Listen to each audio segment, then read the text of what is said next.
নমস্কার প্রিয় বিয়ার, আপনারা দেখছেন খবর তরঙ্গে। বাংলাদেশে হিন্দুদের উপর অকথ্য নির্যাতন চলছে। পুড়িয়ে জ্বালিয়ে কুপিয়ে মেরে দিচ্ছে। দীপুচন্দ্র দাস, অমৃত মণ্ডল, ব্রজেন্দ্র বিশ্বাসদের, খোকন দাস পর্যন্ত আহত হয়েছেন, মৃত্যুর সঙ্গে পাঞ্জা লড়ছেন। আর তা দেখে এপার বাংলার পশ্চিমবঙ্গ, অসম, ত্রিপুরার বাঙালি হিন্দু সহ্য করতে পারছেন না। তারা প্রতিবাদে সোচ্চার হচ্ছেন এবং বলতে দ্বিধা নেই, ভারতের বাঙালি মুসলমানও বাংলাদেশের বাঙালি মুসলমানের অত্যাচারে লজ্জিত হয়ে প্রতিবাদ জানাচ্ছেন। তার থেকে বড় কথা, বাঙালি হিন্দুদের সোচ্চারে প্রতিবাদ দেখে ভারতের 100 কোটি হিন্দুও প্রতিবাদ জানাচ্ছেন এবং সেই প্রতিবাদের কাছে মাথা নত করে এবার বিসিসিআইও বাংলাদেশের ক্রিকেটারকে আইপিএলে না খেলাতে নির্দেশ দিয়েছে। IPL cricket team কেকেআরকে।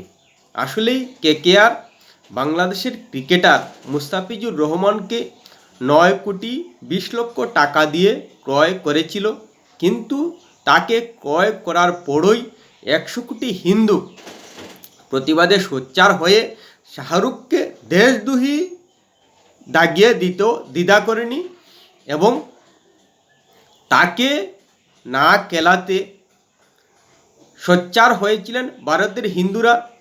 কারণ বাংলাদেশে হিন্দুরা নির্যাতন অত্যাচার হচ্ছে, তাই সেই যুক্তি দেখিয়ে ভারতের হিন্দুরা বলছিলেন যে কোনো অবস্থায় বাংলাদেশি ক্রিকেটার আইপিএলে খেলতে পারবেন না, কারণ তিনি বাংলাদেশের হিন্দুদের অত্যাচার নিয়ে নীরব ভূমিকা নিয়েছেন।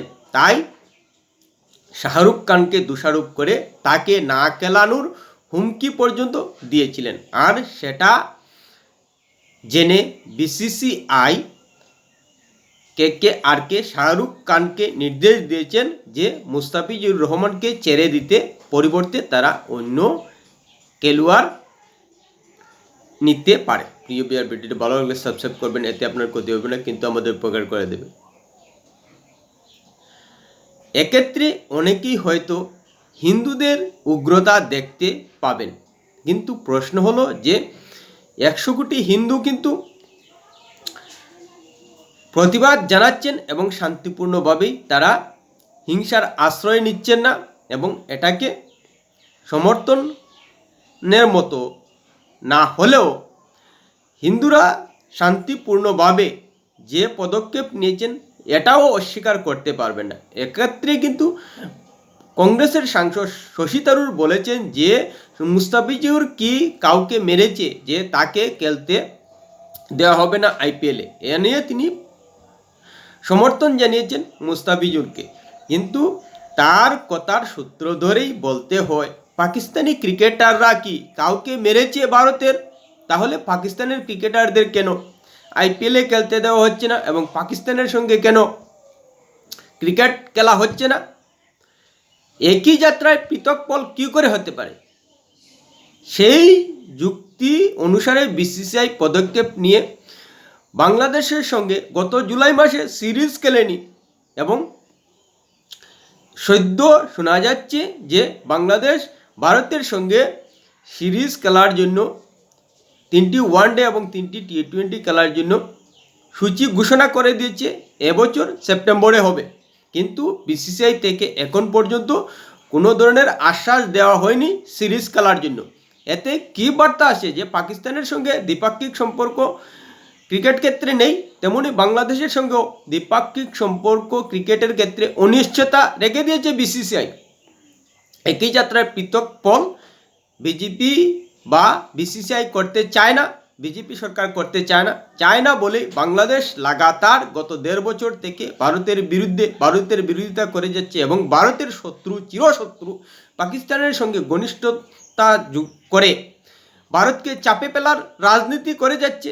যার কারণেই ধীরে ধীরে ভারত বাংলাদেশকে বুঝিয়ে দিচ্ছে যে ভারত বাংলাদেশের বর্তমান অবস্থান নিয়ে ক্ষুণ্ণ হয়ে রয়েছে, খুবই পুষছে, যার কারণে একটা একটা করে সম্পর্ক ধীরে ধীরে কমিয়ে আনছে।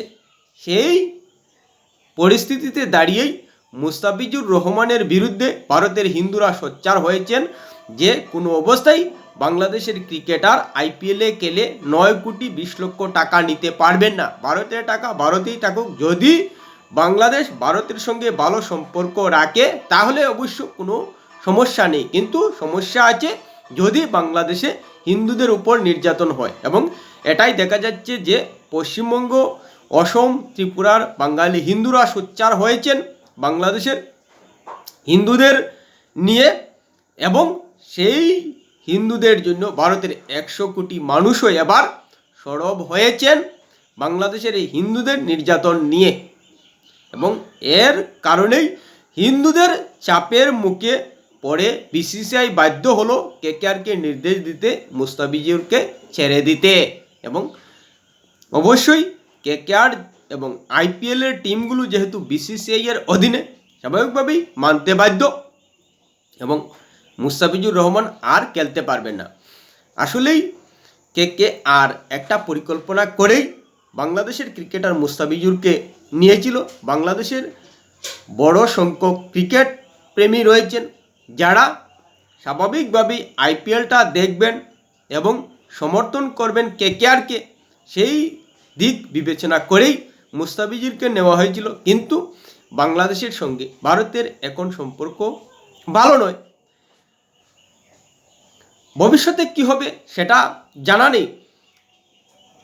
12 ফেব্রুয়ারি বাংলাদেশের নির্বাচন, কিন্তু তখন সরকার পরিবর্তন হলেও সেই হয়তো বিএনপি আসবে, না হয় জামাত আসবে, কিন্তু বিএনপি জামাতের সঙ্গে ভারতের সম্পর্ক কতটুকু ভালো হবে সেটা নিয়ে দ্বন্দ্বে রয়েছে বলেই বিসিসিআই মুস্তাফিজুর রহমানকে ছেড়ে দিতে নির্দেশ দিয়েছে। এবং বিসিসিআইকে যে বিজেপি সরকার নির্দেশ দিয়েছে এটা বলার অপেক্ষা রাখে না। তাই বিজেপি সরকার এখন থেকেই সংশয়ে রয়েছে যে বিএনপি এবং জামাতের সঙ্গে সম্পর্ক ভারতের ভালো হবে কি না। কারণ জামাত এবং বিএনপি ভারত বিরোধিতা করেই বাংলাদেশের রাজনীতিটা করে, এটা তাদের ইতিহাস।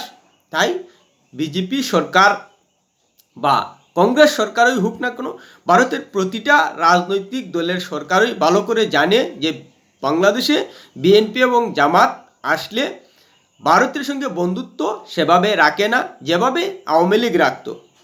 বাংলাদেশে দল পরিবর্তন করে সরকার গড়লে যে ভারতের সঙ্গে সম্পর্কেও উঠানামা করে সেটা বিজেপি সরকার জানে। বিজেপি সরকার আওয়ামী লীগের সঙ্গে ভালো সম্পর্ক রেখেছে, আবার কংগ্রেসও ভালো সম্পর্ক রেখেছিল আওয়ামী লীগের সঙ্গে। অর্থাৎ ভারতে বিজেপি হোক, কংগ্রেসই হোক বা জোট কোনো সরকারই হোক, প্রতিবেশী বাংলাদেশের সঙ্গে সম্পর্ক খারাপ হয় না। কিন্তু বাংলাদেশে বিএনপি এবং জামাত যদি সরকার গড়ে তাহলে ভারতের সঙ্গে সম্পর্ক নেমে যায়, আবার আওয়ামী লীগ হলে সম্পর্ক ভালো হয়ে যায়। এই হলো বাংলাদেশের অবস্থান। কিন্তু বাংলাদেশের বর্তমান মানুষ এবং বাংলাদেশের বিএনপি জামাত ভারতের গণতান্ত্রিক পরিবেশ দেখেও শিখছে না যে ভারতে যদি বিজেপি সরকার হোক বা কংগ্রেস সরকার হোক, কখনো বাংলাদেশের সঙ্গে সম্পর্কের ক্ষেত্রে উঠানামা হয় না।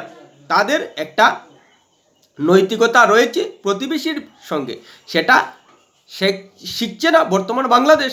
যার কারণে বিজেপি সরকার বিএনপি এবং জামাতকে সামনে রেখেই চাপ দিয়ে কেকেআর থেকে মুস্তাফিজুর রহমানকে ছেড়ে দিতে বিসিসিআই তরফ থেকে নির্দেশ দিল। ভিডিও ভালো লাগলে লাইক শেয়ার কমেন্ট করবেন।